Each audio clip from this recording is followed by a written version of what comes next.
Hi friends. Politics అనేది మనం అసలు ట్రస్ట్ చేయలేం అనమాట. ఎప్పుడు ఎలా ఉంటుందో, అసలు ఎలా చేంజ్ అవుతుందో కూడా ఎవరు చెప్పలేరు. ఏ నాయకుడు ఎటువైపు ఉంటాడు, ఏ నాయకుడు ఎటువైపు వెళ్తాడో కూడా ఎవరు గెస్ చేయలేరు. సో ప్రజెంట్ మనం పాలిటిక్స్ గురించి మాట్లాడుకున్నామంటే పిఠాపురం గురించే ఎక్కువగా మాట్లాడుకోవాల్సి వస్తుంది. ఎందుకంటే ఇప్పుడు ప్రజెంట్ పిఠాపురంలో ఐ థింక్ పవన్ కళ్యాణ్ గారు ఎమ్మెల్యేగా పోటీ చేశారు. మంచి మెజారిటీతో, చాలా పెద్ద మెజారిటీతో ఆయనైతే అక్కడ గెలిచారు.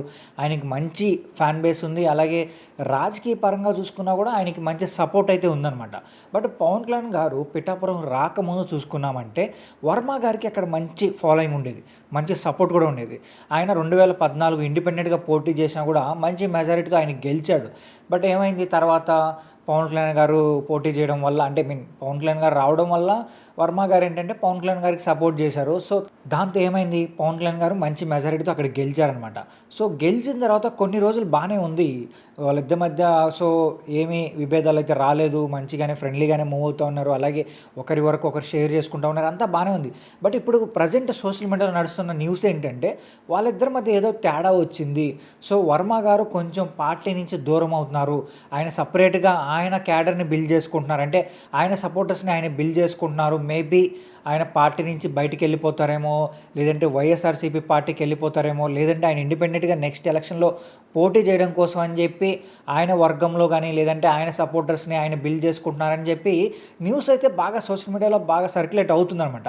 సో దీనికి ఏమైందంటే ఇప్పుడు రీసెంట్గా ఎమ్మెల్సీ నాగబాబు గారికి ఎమ్మెల్సీ ఇచ్చారు కదా. సో ఆయన ఎమ్మెల్సీ అయిపోయిన తర్వాత గెలిచిన తర్వాత ఆయన ఏం చేశారంటే అటు పిఠాపురంకి వచ్చి, అంటే పవన్ కళ్యాణ్ గారు ఏంటంటే ఇప్పుడు రాష్ట్రం అంతా చూసుకోవాలి కాబట్టి, ఆయనకి ఒక పిఠాపురమే కాకుండా రాష్ట్రం అంతా ఆయన మంచి చేయాలి కాబట్టి ఆయన వేరే పనుల కోసం వెళ్ళిపోతూ ఉంటారు. బట్ అప్పుడు ఇక్కడ పిఠాపురంలో ఎవరో ఒకరు ఉండి చూసుకోవాలి కదా.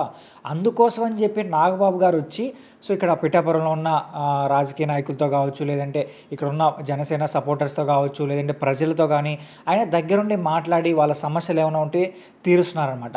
బట్ ఇక్కడ ఏమైందంటే ఇప్పుడు వర్మ గారు ఆల్రెడీ పిఠాపురంలో ఉన్నారు కదా, మరి వర్మ గారు చూసుకుంటారు కదా. ఇప్పుడు నాగబాబు గారు వచ్చి ఇప్పుడు ఇక్కడ చేయాల్సింది ఏముంది అన్నట్టుగా సోషల్ మీడియాలో మాట్లాడుకుంటున్నారనమాట. ఇప్పుడు వైఎస్ఆర్సీపీ పార్టీ సంబంధించిన కొంతమంది సపోర్టర్స్ అయితే దీన్ని అదే పనిగా చూపించి మరీ గుచ్చుతున్నారు, అంటే వీళ్ళిద్దరి మధ్య ఏదో జరుగుతుందని. బట్ నాకేమనిపించిందంటే ఏమీ జరుగుండదు. ఇట్స్ సమ్ డిస్టర్బెన్సెస్ లైక్, అంటే అలా ఏం లేదు. ఇప్పుడు నాగబాబు గారు వచ్చి ఆయన రాజకీయాల్లో కొంచెం ఆయన అనుభవం తెచ్చుకోవాలి అనుకుంటే, సో ఏదో జనాలతో కొంచెం మమేకం అవ్వాలి కదా, జనాలతో కొంచెం మాట్లాడుతూ ఉండాలి కాబట్టి సో ఆయన పిఠాపురం నుంచి స్టార్ట్ చేశారని నేను అనుకుంటున్నాను. బట్ కొంతమంది ఏం మాట్లాడుతున్నారంటే లేదు, వాళ్ళిద్దరి మధ్య ఏదో జరిగింది. రీసెంట్గా జనసేన సంబంధించిన పార్టీ మీటింగ్ జరిగినప్పుడు కూడా సో వర్మ గారి గురించి ఏమీ మాట్లాడలేదు, సో కొంచెం వాళ్ళు వర్మకి ఎగెనెస్ట్గానే వెళ్తున్నారని చెప్పి కొంతమంది అయితే చెప్తున్నారనమాట. బట్ ఇదైతే కరెక్ట్ కాదని నేను అనుకుంటున్నాను. సో ఖచ్చితంగా అయితే వర్మ గారు మాత్రం కూటమి పార్టీతోనే ఉంటారని నాకైతే అనిపిస్తుంది.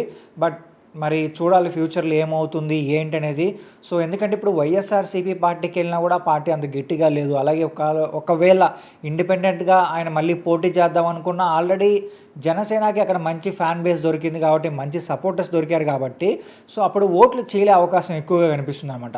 అప్పుడు వర్మ గారికి రాకుండా పోతుంది, అలాగే జనసేనకు కూడా కొంచెం ఓట్ బ్యాంకింగ్ అయితే తగ్గచ్చు. సో అలా అయితే జరగదు, ఎందుకంటే సో ఖచ్చితంగా వీళ్ళు అక్కడ స్ట్రాంగ్గా నిలిస్తేనే కానీ నెక్స్ట్ ఎలక్షన్లో కూడా గట్టిగా కంబ్యాక్ ఇస్తారనమాట. సో చూద్దాం మరి దీనిపైన మీరేమనుకుంటున్నారు కూడా కింద కామెంట్ చేయండి. అలాగే ఈ వీడియో నచ్చితే మా ఛానల్ సబ్స్క్రైబ్ చేసుకోండి. ఇలాంటి మోర్ ఇంట్రెస్టింగ్ వీడియోస్తో నేను మీ ముందుకు వచ్చేస్తాను.